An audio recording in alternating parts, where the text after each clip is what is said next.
सुंदरवन में कालू कौवा अपनी पत्नी सुंदरी कौवी के साथ रहता था। कालू कौवा पकौड़े बेचने का काम करता था, लेकिन एक दिन कालू कौवा पकौड़े बेचने नहीं जाता है। वह पलंग पर ही लेटा हुआ आराम कर रहा होता है। तभी उसकी पत्नी सुंदरी कौवी उसके पास आती है और उससे बोलती है, क्या हुआ कालू जी, क्या बात है? आज आप पकौड़े बेचने नहीं गए, यहाँ आराम से चादर तान कर सो रहे हो। क्या करूं सुंदरी, जंगल के सभी पक्षी रोज रोज पकौड़े खाकर ऊब गए हैं। अब वह सब लोग मेरे पकौड़े नहीं खाते हैं, इसलिए आज मैं पकौड़े बेचने नहीं गया। कालू जी, आप एक काम करिए, आप शहर जाकर पकौड़े बेचना शुरू कर दीजिए। शहर में तो आपके पकौड़े तुरंत ही बिकना शुरू हो जाएंगे। बात तो तुम्हारी बिल्कुल ठीक है सुंदरी, मैं कल ही शहर जाकर पकौड़े की दुकान लगाता हूँ। अगले दिन सुबह सुबह ही कालू कौवा पकौड़े बनाने का सारा सामान लेकर शहर की तरफ चला जाता है। फिर वह शहर के बाजार में अपने पकौड़े की छोटी सी दुकान लगाता है। पकौड़े ले लो पकौड़े, गर्मा गर्म स्वादिष्ट पकौड़े ले लो। कालू कौवे की आवाज सुनकर टुनटुनी चिड़िया उसकी दुकान पर आती है और उससे बोलती है, पकौड़े वाले भैया, मुझे एक प्लेट गर्मा गर्म पकौड़े देना। तुम्हारे ये पकौड़ों की खुशबू मुझे यहाँ तक खींच लाई है, लेकिन आज से पहले तो मैंने तुम्हारी पकौड़ों की दुकान यहाँ नहीं देखी। हाँ बहन, मैं आज ही शहर आया हूँ, आज ही ये पकौड़ी की दुकान लगाई है। इससे पहले मैं पकौड़े बेचने का काम कभी यहाँ तो कभी वहाँ घूम घूम कर करता था। अगर यहाँ मेरी दुकान अच्छी चली तो फिर अब से मैं रोज यहीं पर दुकान लगाकर पकौड़े बेचूंगा। ये लो बहन आपके पकौड़े। फिर टुनटुनी चिड़िया पकौड़े खाती है। सारे पकौड़े खाने के बाद वह दुकानदार से बोलती है, आपके पकौड़े तो बहुत ही स्वादिष्ट बने हैं, आप मुझे एक प्लेट पकौड़े और पैक करके दे दीजिए। कालू कौवा टुनटुनी चिड़िया को एक प्लेट पकौड़े पैक करके दे देता है। फिर टुनटुनी चिड़िया पैसे देकर वापस अपने घर लौट आती है। टुनटुनी चिड़िया के जाने के बाद एक और ग्राहक कालू कौवे की दुकान पर आता है और उससे बोलता है, भैया मुझे एक प्लेट गर्मा गर्म प्याज के पकौड़े देना। हाँ भैया, अभी देता हूँ, आप बैठिए। घर पहुंचकर टुनटुनी चिड़िया अपनी सास टूनी चिड़िया को पकौड़े ले जाकर देती है और उनसे बोलती है, ये लीजिए माँ जी पकौड़े, इन्हें खाकर देखिए, ये कितने स्वादिष्ट बने हैं।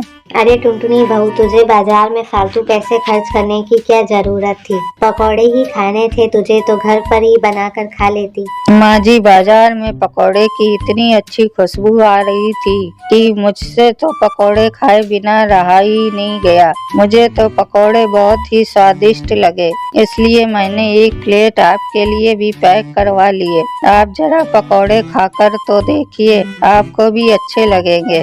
ठीक है बहू, मैं यह पकौड़े खा लेती हूँ, जब तक तू जाकर रात का खाना बना ले। अभी मेरा बेटा आता ही होगा दफ्तर से थककर।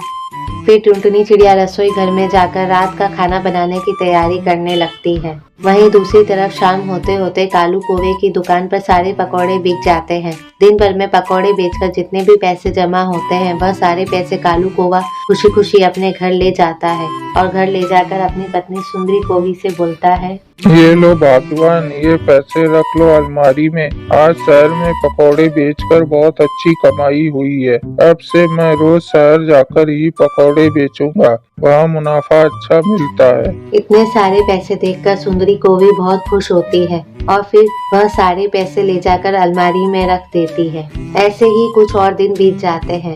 अब शहर में कालू कौवे की पकौड़े की दुकान बहुत अच्छी चल रही होती है। एक दिन की बात है, जंगल में बहुत तेज बारिश हो रही होती है। तभी टुनटुनी चिड़िया अपनी सास टूनी चिड़िया से बोलती है, माँ जी, आज तो जंगल में बहुत तेज बारिश हो रही है और मेरा पकौड़े खाने का बहुत मन कर रहा है। माँ जी, चलिए ना, हम लोग कालू कौवे की दुकान पर चलकर गर्मा गर्म पकौड़े खाते हैं। ठीक है टुनटुनी बहू, मेरा भी पकौड़े खाने का बहुत मन कर रहा है। चल दोनों सने साथ में चलते हैं और गर्मा गर्म पकौड़े खाने का आनंद लेते हैं। टुनटुनी चिड़िया अपनी सास टूनी चिड़िया के साथ कालू कौवे की दुकान पर जाती है। टुनटुनी चिड़िया को अपनी दुकान पर देखकर कालू कौवा उससे बोलता है, अरे बहन, आप तो बहुत दिनों बाद आई हो। आइए बैठिए, मैं आपको गर्मा गर्म पकौड़े देता हूँ। गर्मा गर्म पकौड़े खाकर आपको बारिश के मौसम में मजा आ जाएगा। इतना कहकर कालू कौवा उन दोनों सास बहू को एक एक प्लेट पकौड़े दे देता है। तभी कालू कौवे की दुकान पर उल्लू आता है और उससे बोलता है, अरे वो पकौड़े वाले, चल पैसे निकाल। किस बात के पैसे भैया?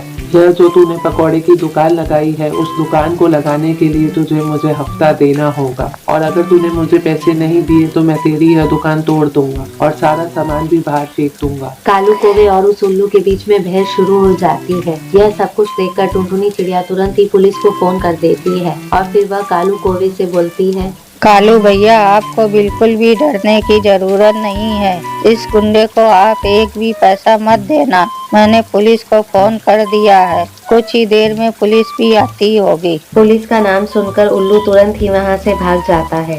उल्लू के जाने के बाद कालू कौवा टुनटुनी चिड़िया से बोलता है, टुनटुनी बहन, आपका बहुत बहुत शुक्रिया। अगर आज आप ना होती तो यह उल्लू तो आज मेरी दुकान तोड़ ही देता और सारे पैसे भी ले जाता मुझसे छीन कर। कालू कौवा टुनटुनी चिड़िया का धन्यवाद करता है। इसके बाद टुनटुनी चिड़िया और उसकी सास टुनी चिड़िया दोनों वापस खुशी खुशी अपने घर लौट आती है।